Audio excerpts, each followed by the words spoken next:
விஷயம்லாம் கிடையாது, சாதாரணமான விஷயம்தான். நல்லவங்க, நம்பிக்கையானவங்க, இதுவரைக்கும் ஊழலே செய்யாதவங்க யாருன்னு பார்த்து தேர்ந்தெடுக்க சொல்லுங்க. டியர் பேரண்ட்ஸ், உங்ககிட்ட ஒரு சின்ன ரிக்வெஸ்ட். உங்கள் குழந்தைங்களோட விஷயத்தில் எதுவும் ஃபோர்ஸ் பண்ணாதீங்க, ப்ரெஷர் போடாதீங்க, எதுவும் இம்போஸ் பண்ணாதீங்க. ஃபர்ஸ்ட் ஆஃப் ஆல் அவங்களுக்கு என்ன பிடிச்சிருக்குன்றதை தெரிஞ்சுக்கிட்டு அதுக்கு ஏற்ற மாதிரி வழி நடத்துங்க. பொதுச் செயலாளர் அண்ணன் அவர்களையும் அன்போடு அழைக்கிறோம்.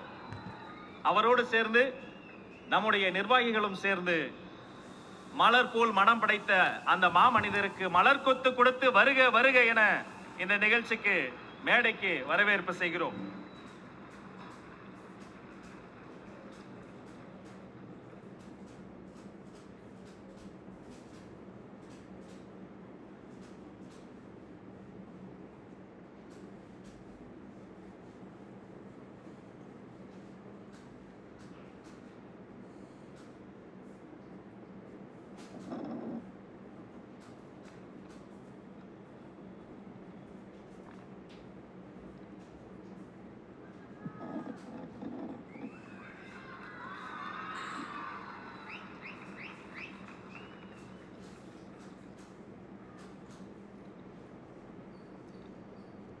My dear young leaders and parents,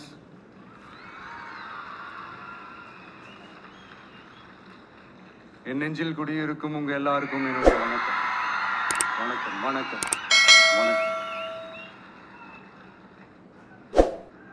S, young leaders and parents எல்லாரும் எப்படி இருக்கீங்க?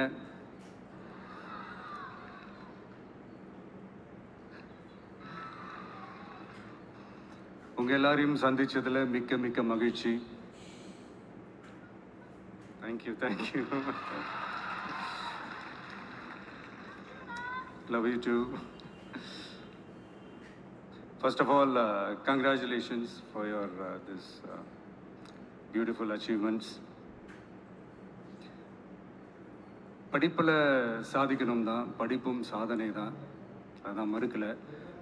பட் அதுக்காக பர்டிகுலராக ஒரே ஒரு படிப்பில் மட்டும் நம்ம அச்சீவ் பண்ணியே ஆகணும் அப்படின்னு நினைக்கிறது ஒன்றும் சாதனை கிடையாது. ஒரே விஷயத்தை பற்றி திரும்ப திரும்ப யோசித்து உங்கள் ஆங்ஸைட்டியை ஏற்றிக்காதீங்க. அவ்வளோ ஸ்ட்ரெஸ்ஃபுல் ஆக வேண்டிய அவசியம்லாம் ஒன்றுமே கிடையாது. இது நான் ஏன் சொல்கிறேன்னா, நீட்டு மட்டும் தான் உலகமா?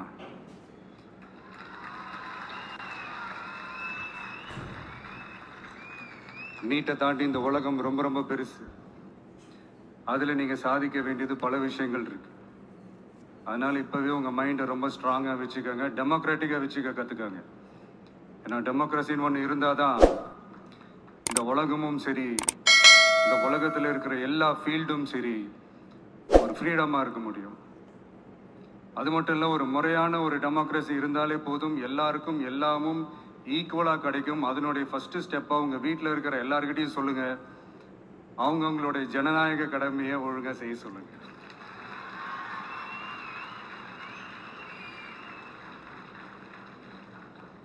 ஜனநாயக கடமையை சரியா செய்யறதுன்னா அது ஒன்றும் பெரிய ஒரு விஷயம்லாம் கிடையாது, சாதாரணமான விஷயம்தான். நல்லவங்க, நம்பிக்கையானவங்க, இதுவரைக்கும் ஊழலே செய்யாதவங்க யாருன்னு பார்த்து தேர்ந்தெடுக்க சொல்லுங்க. அவ்வளோதான், as simple as that. அதுதான் அந்த கடமை. நான் ஒரு 2 years பேக் இதே ஸ்டூடெண்ட்ஸ் ஃபங்க்ஷனில் நான் சொல்லியிருந்தேன், இந்த காசு கொடுத்து ஓட்டு வாங்கி ஜெயிச்சிடலாம்னு நினைக்கிறாங்க இல்லையா, அவங்கள அந்த கல்ச்சரே யாரும் என்கரேஜ் பண்ணாதீங்க, யாரும் காசு வாங்காதீங்க, உங்கள் பேரண்ட்ஸ்கிட்டையும் எடுத்து சொல்லுங்கன்னு நான் சொல்லியிருந்தேன். அதை அப்படியே ஃபாலோ பண்ணுங்க. ஆனால் நீங்கள் வேணால் பாருங்கள், அடுத்த வருஷம் என்ன நடக்க போகுதுன்னு. வண்டி வண்டியாக கொண்டாந்து கொட்ட போகிறாங்க. அது அத்தனையும் உங்ககிட்ட இருந்து கொள்ளையடிச்ச பணம் தான். என்ன பண்ண போறீங்க? என்ன பண்ணணும்னு உங்களுக்கு கரெக்டா தெரியும். அது நான் சொல்லிதான் புரிய வைக்கணும்னு ஒன்றும் அவசியம் இல்லை. அண்ட் மை டியர் பேரண்ட்ஸ், உங்ககிட்ட ஒரு சின்ன ரிக்வெஸ்ட். உங்கள் குழந்தைங்களோட விஷயத்தில் எதுவும் ஃபோர்ஸ் பண்ணாதீங்க, ப்ரெஷர் போடாதீங்க, எதுவும் இம்போஸ் பண்ணாதீங்க. ஃபர்ஸ்ட் ஆஃப் ஆல் அவங்களுக்கு என்ன பிடிச்சிருக்குன்றதை தெரிஞ்சுக்கிட்டு அதுக்கு ஏற்ற மாதிரி வழி நடத்துங்க. நான் டெஃபினட்டாக சொல்கிறேன், எத்தனை தடைகள் வந்தாலும் அவங்கவுங்களுக்கு பிடிச்ச விஷயத்தில் அவங்களுக்கு பிடிச்ச துறையில் அவங்க கண்டிப்பாக சாதிச்சு காட்டுவாங்க.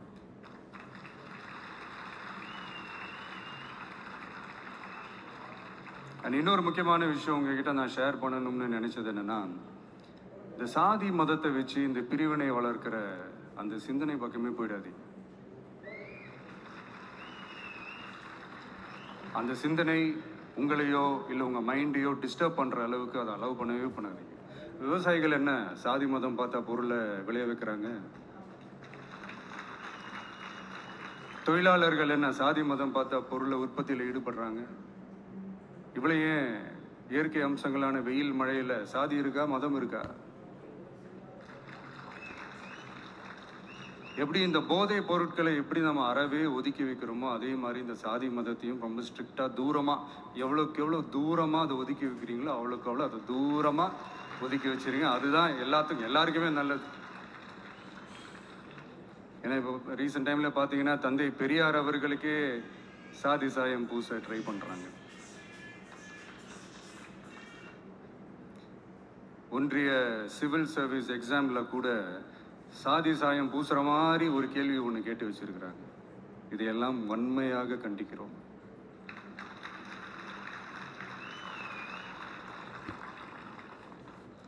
இந்த உலகத்துல எது சரி எது தவறு அப்படின்றத அனலைஸ் பண்ணி பார்த்தாலே போதும். ஒரு குழப்பம் இல்லாத ஒரு தெளிவான ஒரு வாழ்க்கையை ஒன்று வாழலாம்.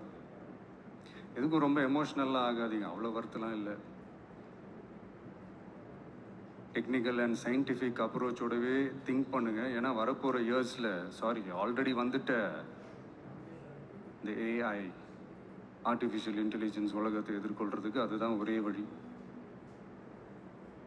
Sky is vast and wide and you have strong wings. So feel free to fly like a bird with courage, conviction and confidence.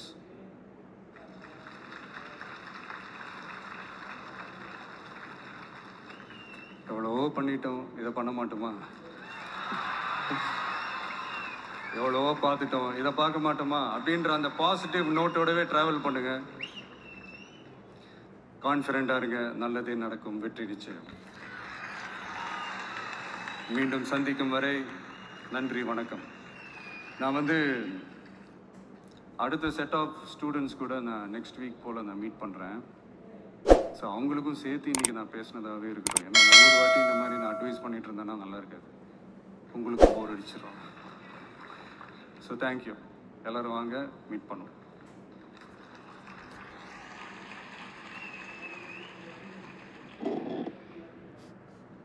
நன்றி. நீங்கள் ஆவலோடு காத்திருந்த அந்த பரிசளிப்பு தருணம் இதோ தொடங்குகிறது. முதலில் மாநில அளவில்